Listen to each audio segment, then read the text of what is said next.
Je soutiens évidemment pleinement la proposition d'Amel Gacquerre que nous examinons aujourd'hui, ainsi que les ajouts lors de l'examen en commission des affaires économiques. L'opposabilité du diagnostic de performance énergétique permet d'éviter la location de logements indécents tout en favorisant la rénovation énergétique des bâtiments. Et tout comme pour le ZAN, la planification écologique ne peut pas se faire uniquement depuis Paris sans tenir compte des spécificités locales. Dans mon département, les Hautes-Alpes, l'UNPI a mené une enquête. 68% des DPE réalisés, contre 30% au niveau national, déboucheront sur des étiquettes E, F ou G. 3 explications à cela. Un très grand nombre de bâtiments, notamment gérés en copropriété, nous en avons longuement parlé aujourd'hui, ont une vocation touristique avec un taux extrêmement élevé d'occupation pour des séjours de courte durée. Le climat de montagne également rend l'ensemble des logements plus énergivores, quelles que soient les modalités énergétiques de calcul. Et puis, les méthodes de calcul conventionnelles du DPE, dites 3CL, comportent des angles morts.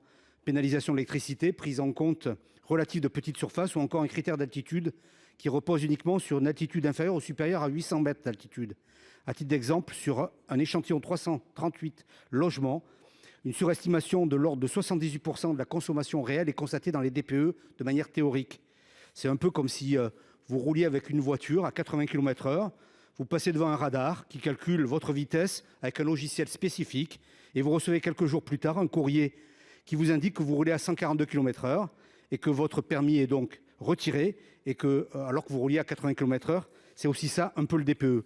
Donc si globalement, je partage évidemment les conclusions de la PPE que nous allons voter, la PPL que nous allons voter immédiatement, je pense qu'il est important, Madame la Ministre, que vous puissiez vous rendre éventuellement à notre invitation dans les Hautes-Alpes pour discuter avec les professionnels de la situation dramatique auxquelles sont exposées nos populations touristiques et aussi résidentielles et le drame social que je vous prédis dans un département de montagne comme celui des Hautes-Alpes si rien n'est fait. Merci. Merci. Est-ce qu'il y a d'autres demandes d'explication ?